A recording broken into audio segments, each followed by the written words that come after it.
कल्पना कीजिए, आप अंतरिक्ष में अकेले तैर रहे हैं। चारों तरफ अंधेरा, सन्नाटा, इतना गहरा कि आप अपनी ही सांसों की आवाज सुन पा रहे हों। और तभी आपके सामने कुछ दिखाई देता है जिसे देखकर दुनिया के सबसे बड़े वैज्ञानिक भी खामोश हो जाते हैं। यह कोई तारा नहीं है, यह कोई ग्रह नहीं है, यह है ब्लैक होल। एक ऐसी जगह जहां पहुंचने के बाद न रोशनी वापस आती है, न समय और शायद न इंसान।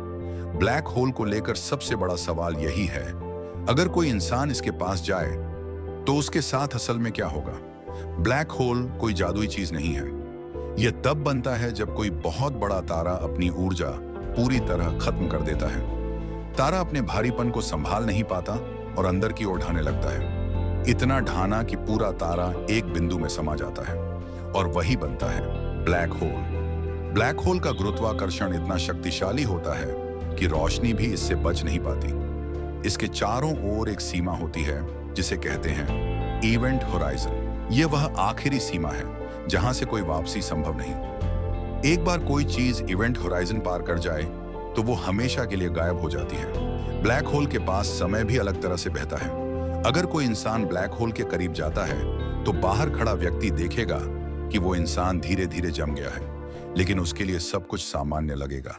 यानी ब्लैक होल के पास समय टूट जाता है और इंसान के लिए सेकंड बाहर की दुनिया में सालों के बराबर हो सकते हैं। ब्लैक होल के केंद्र में एक जगह होती है जिसे कहते हैं सिंगुलैरिटी। यह वह जगह है जहां भौतिकी के सारे नियम फेल हो जाते हैं। ना समय बचता है, ना दूरी, ना दिशा। सारा ब्रह्मांड एक बिंदु में समा जाता है और कोई नहीं जानता कि इसके अंदर असल में क्या होता है।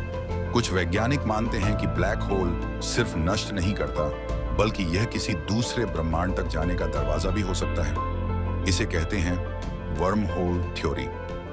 एक ब्लैक होल और दूसरी तरफ कहीं और एक नई दुनिया। लेकिन यह आज तक सिर्फ थ्योरी है, कोई पुख्ता सबूत नहीं है। ईमानदारी से इंसान शायद कभी ब्लैक होल के पास नहीं पहुंच पाएगा, क्योंकि ब्लैक होल के पास जाने से पहले ही आपका शरीर खींचकर टूट जाएगा। इस प्रक्रिया को कहते हैं स्पैगेटिफिकेशन। आपका शरीर लंबा लंबा खींच जाएगा, मांस और हड्डियां अलग हो जाएंगी, मौत पहले ही आ जाएगी। वैज्ञानिकों ने ब्लैक होल की आवाज भी रिकॉर्ड की है। यह कोई असली आवाज नहीं, बल्कि डेटा को साउंड में बदला गया, और वह आवाज डरावनी है, जैसे कोई गहरी सांस अंधेरे में ली जा रही हो। ब्लैक होल के बारे में और सोचिए, यदि हम इसके इवेंट होराइजन के बिल्कुल पास जाएं, तो क्या हमारी परसेप्शन बदल जाएगी? क्या हम चीजों को असली समय में देख पाएंगे, या हमारी दुनिया धीरे धीरे फैलती और सिकुड़ती रहेगी? सोचिए एक हाइपोथेटिकल सिनेरियो। एक इंसान ब्लैक होल के पास जाता है।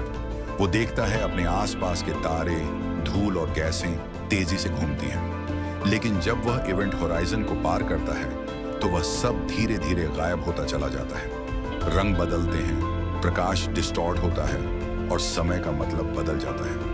इंसान का शरीर खींच रहा है, उसका परसेप्शन बदल रहा है, लेकिन उसका मन और चेतना अभी भी हर चीज को समझने की कोशिश कर रहा है। ये इंसानी सोच की अंतिम परीक्षा है। हमने ब्लैक होल की तस्वीरें देख ली हैं, हमने उसकी आवाज सुनी है, लेकिन इसके अंदर कोई नहीं गया और शायद कभी नहीं जाएगा।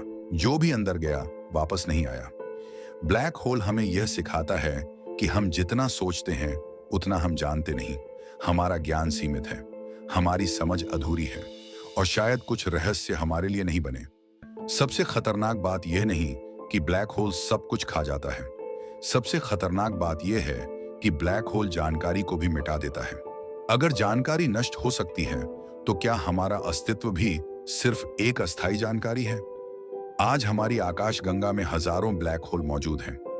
कुछ हमसे लाखों प्रकाश वर्ष दूर हैं और कुछ खतरनाक रूप से करीब। अभी हम सुरक्षित हैं, लेकिन ब्रह्मांड हमसे कोई वादा नहीं करता। सोचिए कि एक दिन कोई ब्लैक होल हमारी दिशा में आया, हम उसे रोक नहीं पाएंगे। हमारा समय, हमारी टेक्नोलॉजी कुछ भी काम नहीं आएगी।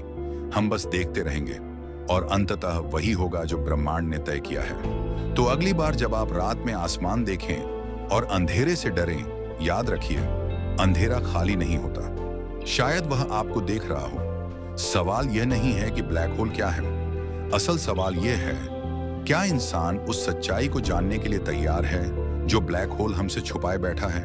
और शायद कुछ रहस्य हमारे लिए कभी नहीं बने।